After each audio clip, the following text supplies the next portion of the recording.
How's it going, everybody? In this video, we're going to talk about everything wrong with Marvel Strike Force at the moment, because it can always get worse, but hopefully it can get better too.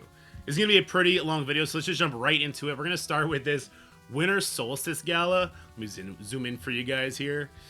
Alright, so if you're looking to go shopping for your roster this holiday season, don't miss the chance to grab bonus rewards. Stuff diamonds for Captain Britain, purple isolate, dark diamond credits, and more into your shopping bag with this limited time shopping event. How to score points: spend ultra cores, so spend money, and earn limited time crystal emblem currencies from select offers. So again, it's spend. The only way you progress through this event, I guess, is by spending money. Open big presents. There's just 3 diamond for Captain Britain. Don't miss this opportunity. You know what? Let's just talk about the value of Captain Britain for a second, because yes, they're really good in Crucible, but make no mistake, he is old stats. I've been holding back because this is going to upset me the second I talk about it, okay? This is going to tilt me, and I'm sick, and it's going to make me start coughing. Okay, let's turn passives off. We see here a character like Nimrod, for instance, at 490,000 power. If we scroll down to the last team released before the stat thing changed, that would be Captain Britain. Now, where is Captain Britain here? He's here somewhere. I'm probably passing him. Here, let's do Control F. Let me go Captain Britain. There's Captain Britain. He's at 199. So there's a difference of 270,000 damage stat, okay?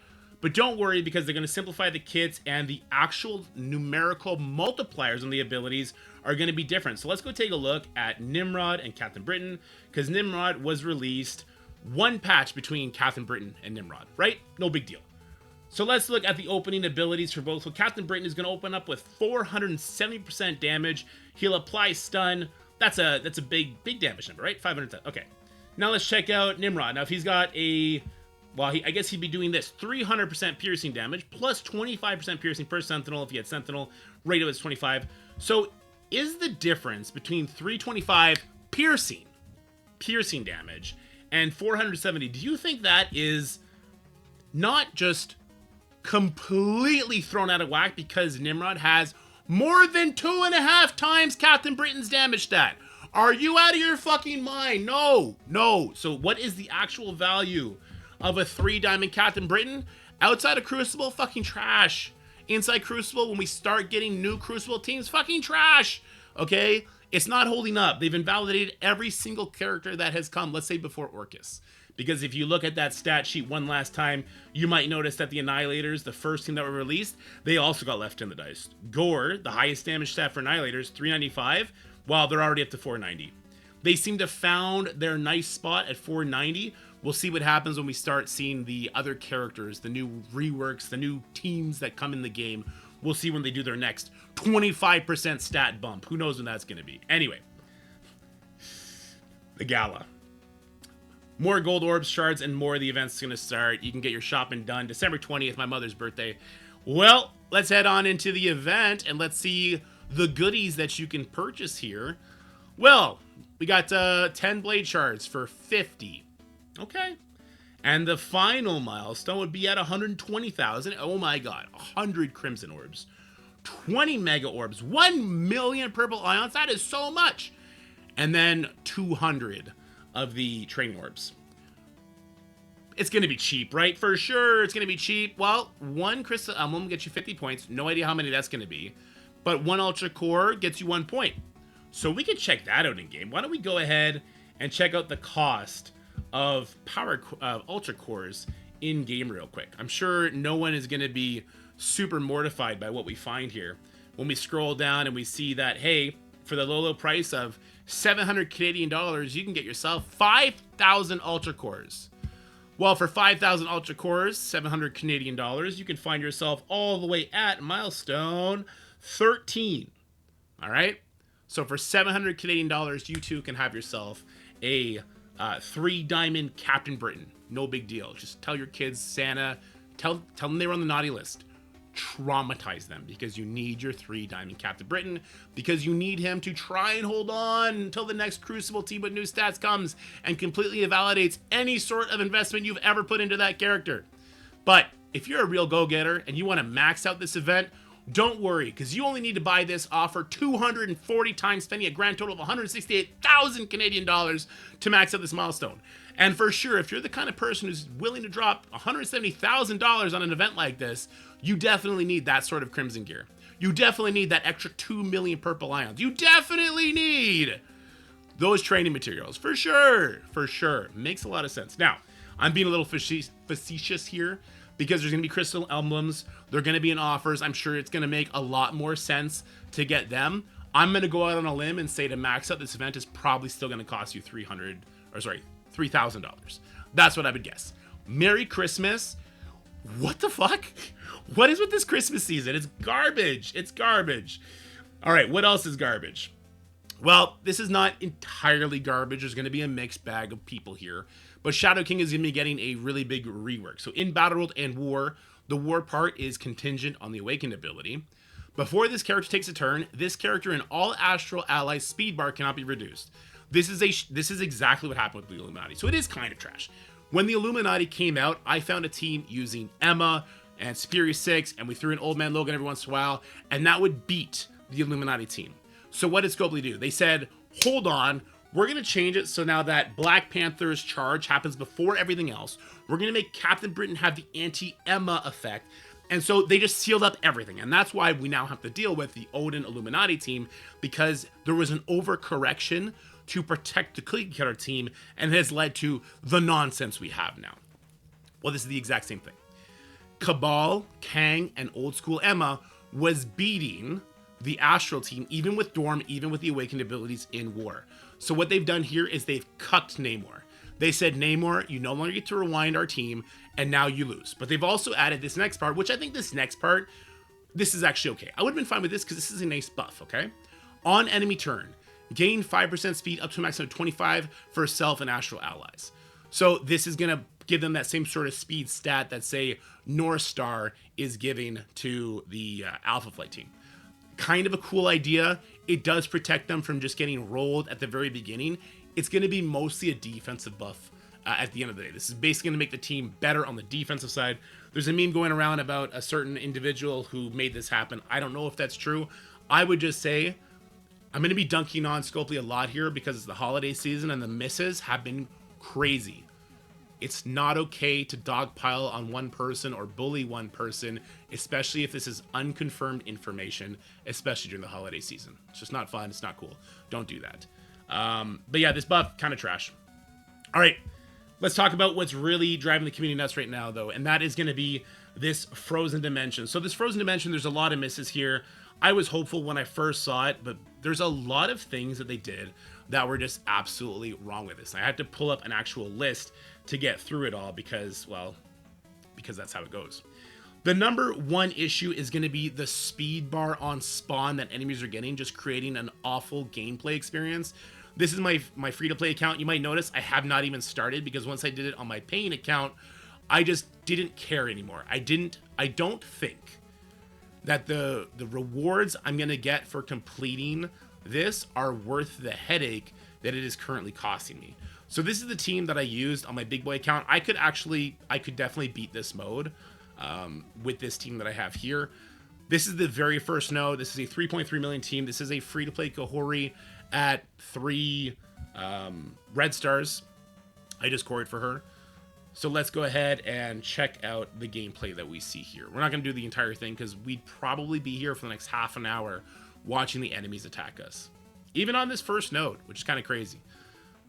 So the big issue here is that the enemies are spawning in with not always full speed bar, but for the most part, it's 100% speed bar.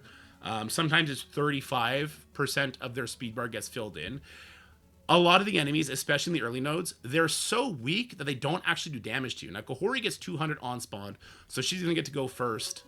And Kahori has kind of been like a mandatory solution to those who, well, to everybody. And when the full Alpha A-Force, Absolute A-Force comes to the game, apparently somebody who was able to test and play, does not me because I didn't do that much of an in-depth look at it, they can get through all these nodes. They do stop the speed bar, even though the speed bar is not shown as being gained after the fact. They kind of just spawn in with the speed bar. The other thing they did is they put the war rules on with zero communication. Apparently it was in a data mine. So it's a whole cluster. Now, you see I'm taking so little damage on these very free-to-play characters. Let's see, I have 5 on Sentinel. I have 5 on Nimrod. I think on my Omega Sentinel, who I did use on my big boy account, I have 4 stars on her, maybe 5. But it's just an absolute gong show. The characters are going to die very quickly here.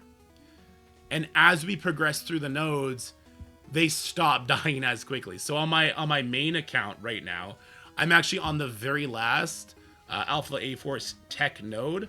But I have other characters I've been able to use to try and help me out. Like you see here, I did a Kang, Guardian, Doom, Superior 6 team. Before that, I beat the last node, so I did my first attack with that main team you just saw, but I beat it with a Superior 6. And this is like another big part of the issue with this mode, is if the gameplay is going to be so trash that we have to do silly things like that. And it's not that the gameplay is tough. Don't get it twisted. The gameplay is not tough. The gameplay is super tunneled into such a way that you just have to eat all of the enemy's D words. I'm going to try and keep it as PG as possible from here on out before you get to do anything, right?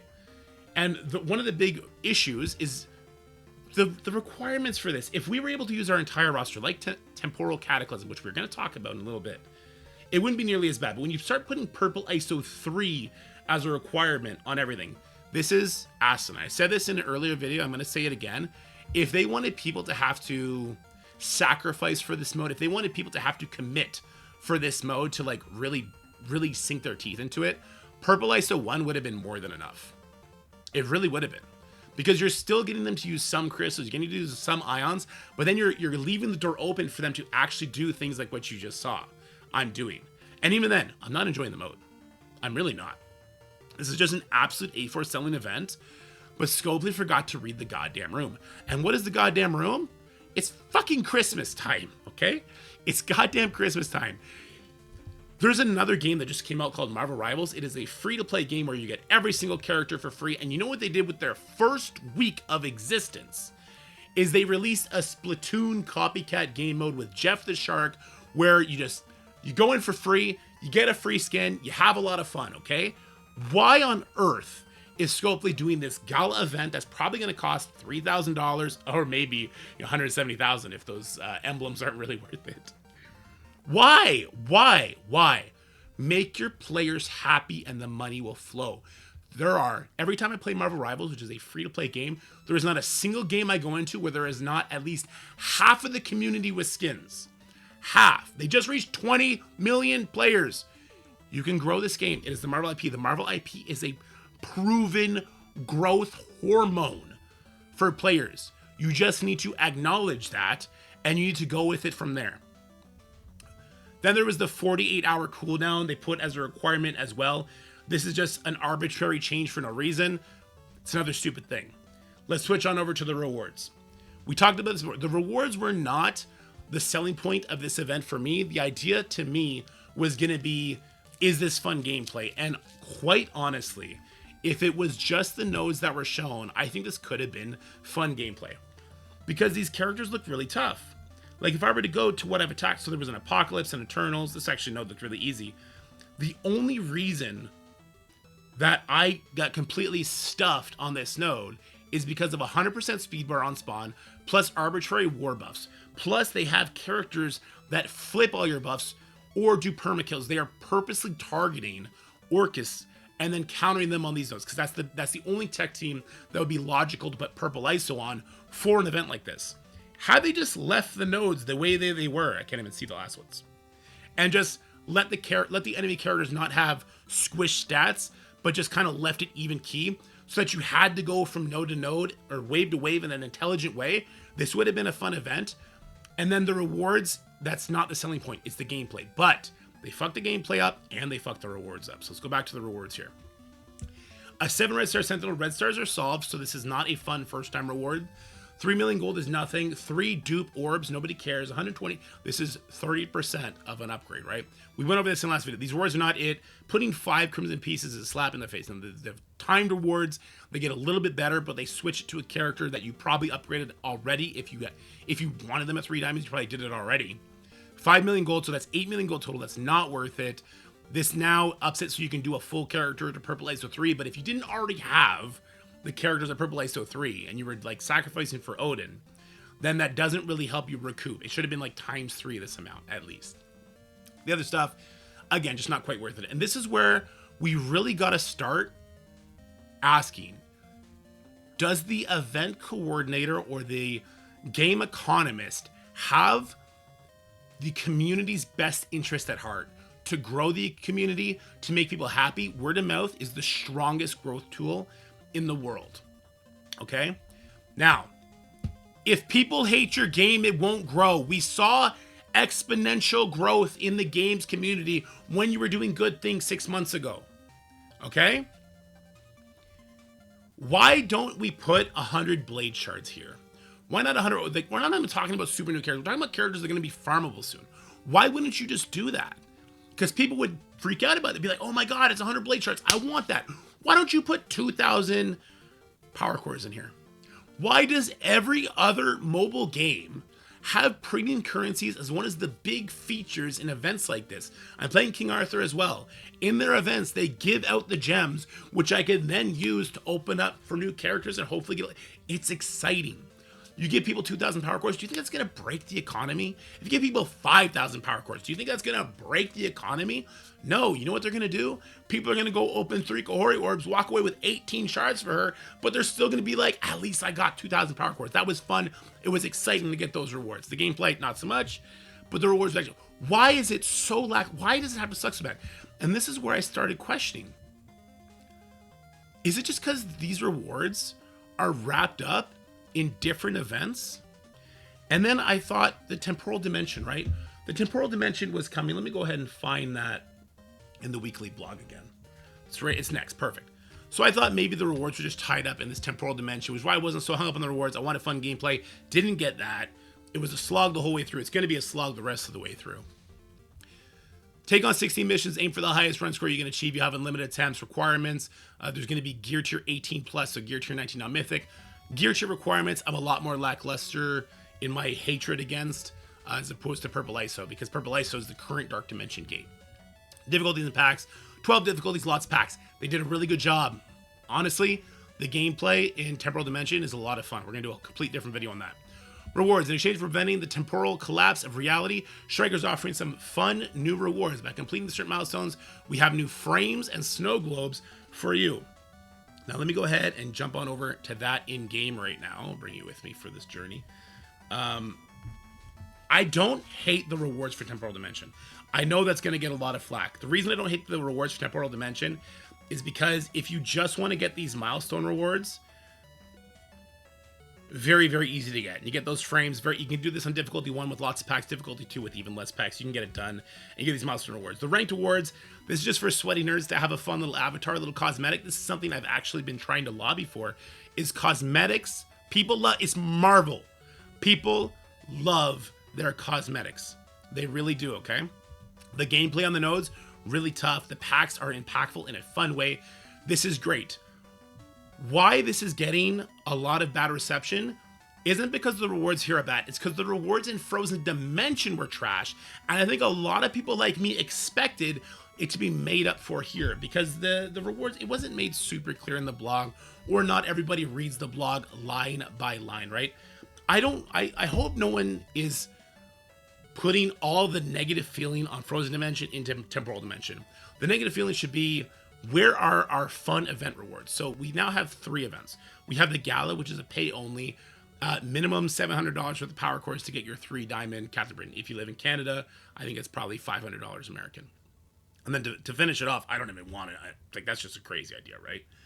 We have the Frozen Dimension, which gameplay sucked and rewards sucked just as hard, which is it's kind of a boggling thing that if this is going to be the only game mode or the only event this season that is going to have somewhat meaningful rewards, how is it not stacked higher? And how did you miss the gameplay so much, right? What I'm expecting, but not like what I'm hoping for, but not expecting, I guess is a better way to say it, is we're going to get some sort of Christmas gift, which is going to be like, okay, here's 2,000 power cores, here's a bunch of dark diamonds, here's a bunch of diamonds, whatever the case may be. Trading materials, gold, all the shit they do at every single kind of holiday, right? And this is where you need to talk to Scopely directly. When you do that, on the heels of shitty events like Frozen Dimension and the Gala, and Temporal Dimension is not shitty. Temporal Cataclysm, sorry, is not shitty. It's just, it's meant to be a game play, not a game reward.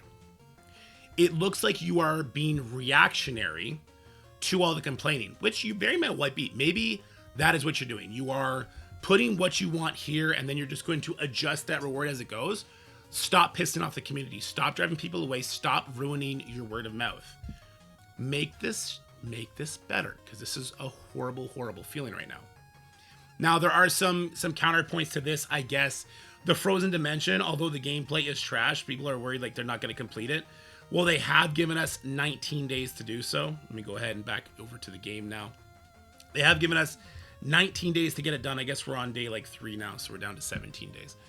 So like you can get this done if you just have your Orcus team and maybe a free-to-play Kahori. You can get this done. It's going to be trash. You noticed on the free-to-play account I showed you, I'm still in that first note. I'm not doing it.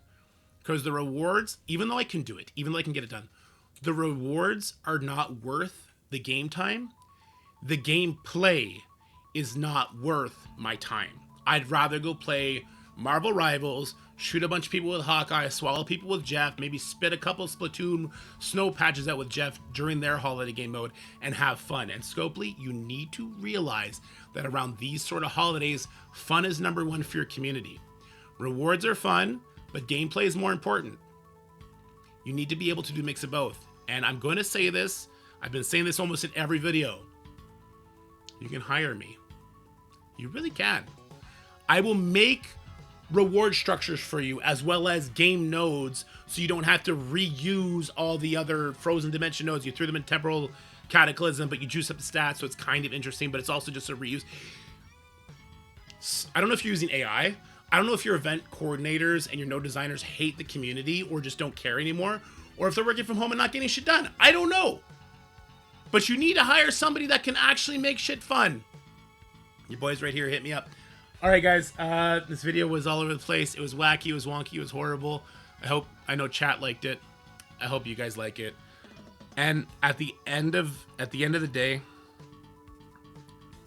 my God, Scopely. The difference in the fun of Temporal Dimension Temporal Cataclysm and Frozen Dimension, look at that, okay? Frozen Dimension isn't challenging. It's a life check.